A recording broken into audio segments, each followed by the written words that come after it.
السلام علیکم۔ امید ہے کہ آپ خیریت سے ہوں گے اور زندگی کے دنوں کو محبت اور خوشیوں سے گزار رہے ہوں گے۔ پیار دیں اور پیار لیں، یہی زندگی کا مین موٹو ہونا چاہیے، اور ہر انسان کی خدمت کریں اور انسانیت کے مکمل تک کام کرتے چلے جائیں۔ اور ہمارا چونکہ خلوص انسانوں کے ساتھ رہنا چاہیے، humanity and mankind it's best. میرے چینل کو سبسکرائب کیجیے، ڈاکٹر جلیل اسلم آفیشل، اور آپ میری باتیں ہر روز نئی ویڈیو کے ساتھ سنتے چلے جائیے۔ روح اور روحانیت ایک ایسی گتھی ہے جسے آج تک کوئی نہیں سلجھا سکا۔ روح صرف اللہ کی طرف سے آتی ہے اور واپس اسی کی طرف چلی جاتی ہے۔ کوئی انسان اگر اپنی زندگی میں کسی روحانی کیفیت سے گزرتا ہے تو اس کا بھید صرف اس روح کے خالق کے علم میں ہوتا ہے اور کوئی نہیں جان سکتا۔ مجھے لندن میں چند ایسے جو لوگ مسلمان ہوئے ہیں ان سے ملنے اور ان کے بارے میں معلومات حاصل کرنے کا موقع ملا۔ جو لا دین یا کسی اور مذہب کے پیروکار تھے، ان میں سے اکثریت ایسے لوگوں کی ہے جو روحانی اور نفسیاتی طور پر بہت پریشان تھے اور بے چین تھے۔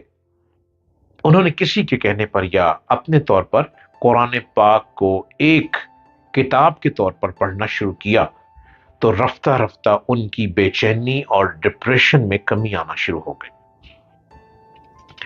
قرآن پاک کو اپنی زبان میں مکمل طور پر پڑھنے اور سمجھنے کے بعد انہیں یوں لگا کہ اللہ کی یہ کتاب واقعی راہ ہدایت ہے، یہ روشنی ہے جس کی تلاش میں وہ مارے مارے پھر رہے تھے۔ اس کتاب حکمت کو پڑھنے اور سمجھنے کے بعد نہ تو انہیں کسی خانقاہ یا درگاہ سے منسلک ہونے یا اپنی حاجات کے لیے کسی پیر فقیر سے رابطے کی ضرورت محسوس ہوئی، اور نہ ہی کسی عالم فاضل یا کسی خاص مسلک اور عقیدے کے مولانا یا علامہ سے کوئی سرٹیفکیٹ یا سند لینے کی حاجت رہی۔ قرآن پاک کی تفہیم نے ان کی زندگی کو آسان کر کے روحانی اور نفسیاتی بے چینیوں کا مداوع کر دیا۔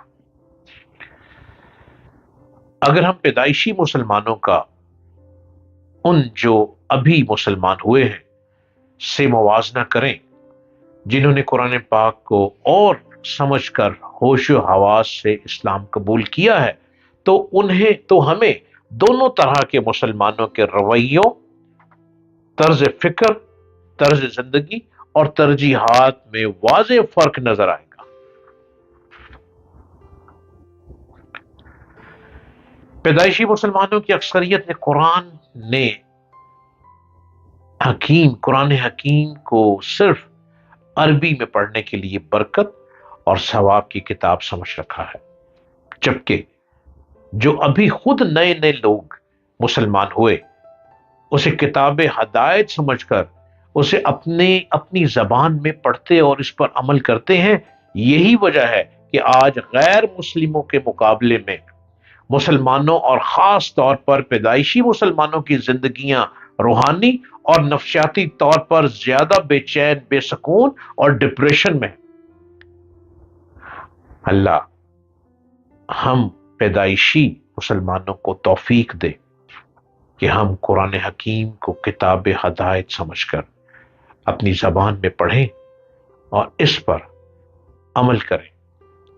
انسان موجودہ دنیا کو صرف استعمال کر سکتا ہے، وہ اس کو بدلنے یا اس کو مٹانے پر قادر نہیں۔ اسی سے یہ بات معلوم ہوتی ہے کہ موجودہ دنیا میں انسان کی حیثیت کیا ہے۔ انسان اس دنیا میں مالک کی حیثیت سے نہیں ہے بلکہ صرف تابع حیثیت سے ہے۔ اسی صورتحال کو مذہب کی اصطلاح میں امتحان کہا جاتا ہے۔ انسان اس دنیا میں صرف اس لیے آتا ہے تاکہ وہ محدود مدت میں یہاں رہ کر اپنے امتحان کا پرچہ پورا کرے، اس کے بعد وہ یہاں سے چلا جائے۔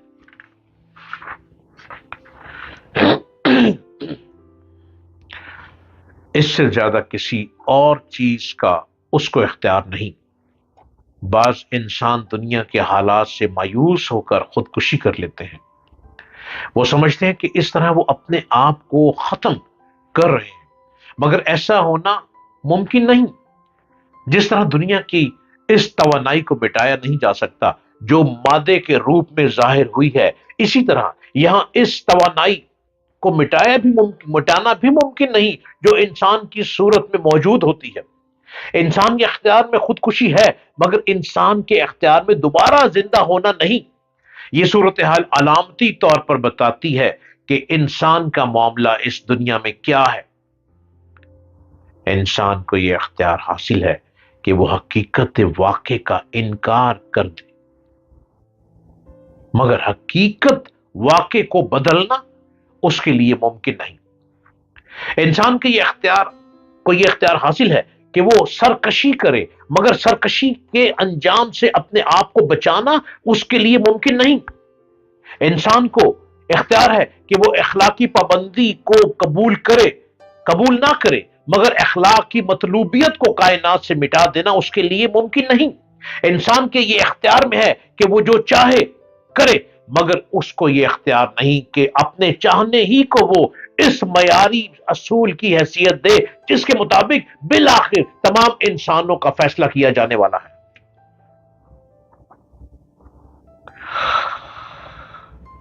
انسان اس دنیا میں آزاد ہے، مگر اس کی آزادی محدود ہے نہ کہ لامحدود۔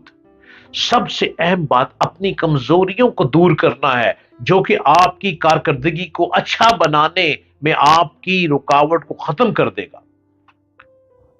آپ خود کو بہتر کرنے کی جستجو کریں، کیونکہ آپ کے پاس شعور ہے، آپ کے پاس علم ہے، آپ کے پاس عقل ہے، آپ میدان چت کر سکتے ہیں۔ مگر حقیقت یہ ہے کہ کوئی بڑا فکری کام وہی شخص کر پاتا ہے جو اپنے سارے جسم کا خون اپنے دماغ میں سمیٹ دے۔